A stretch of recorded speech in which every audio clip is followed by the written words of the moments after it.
একটি ফুটফুটে সুন্দর গ্রামে কিছু মানুষ থাকে। আরেকটি শিয়াল থাকে, একটা বাঘ থাকে। শিয়ালটা বাঘের সঙ্গে মিশতে পারে না আর বাঘটা শিয়ালের সঙ্গে মিশতে পারে না। দুজনার অনেক শত্রু। একদিন শিয়ালটির অনেক খিদে পেয়ে গেছে, ও খাবার খুঁজতে বেরিয়েছে আর বলছে, আজকে যে কোনোভাবে খাবার খুঁজতে হবে, না হলে আমার বাঁচা মুশকিল হয়ে যাবে। যায় সামনে এগিয়ে যায়, দেখি কিছু পায় কি। এটা আবার কার ব্যাগ পড়ে আছে, এখানে দেখি কিছু পায় কি। এ বাবা, এখানে দেখছি তো অনেক খাবার, আগে খেয়ে নি।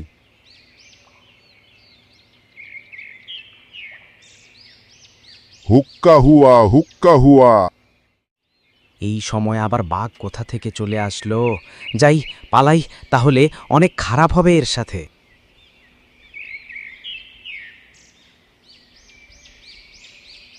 দাঁড়া বলছি, দাঁড়া, তোর সাহস কি করে হয়?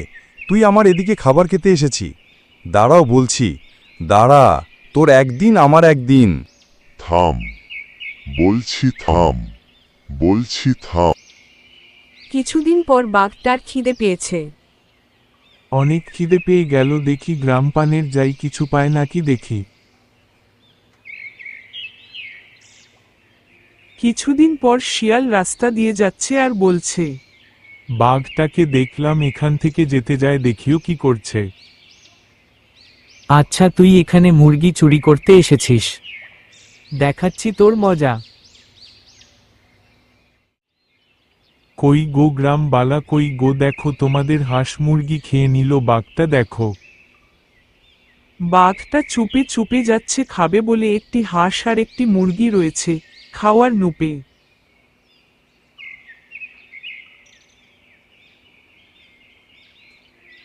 দাঁড়া বলছি, দাঁড়া, তোর সাহস কিসের হয়? তুই আমাদের গ্রামে এসেছিস, আমাদের মুরগি নিয়ে যাস, তোর সাহস কি করে হয়? তুই দাঁড়া বলছি।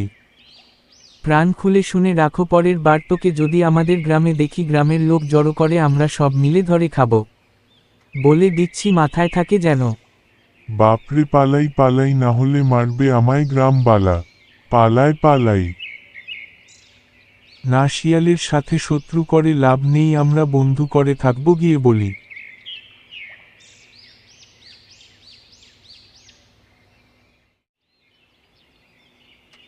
না, বাঘের সাথে এমনটা করা উচিত ছিল না, ওর সাথে আর শত্রু করে লাভ নেই, যাই গিয়ে বলি আজ থেকে আমরা দুজন বন্ধু। বাঘ ভাইয়া শোনো, কিছু কথা আছে তোমার সাথে। হ্যাঁ শিয়াল ভাই, তোমার সাথে আমার কিছু কথা আছে। হ্যাঁ ভাই, আসো তাহলে এখানে বসে আমরা। এক জায়গায় দুজন বসে নিজেদের ভুল বোঝাবুঝি করে, দুজন দুজনার সাথে মাফ চাইছে আর ভালো বন্ধু হতে চাইছে।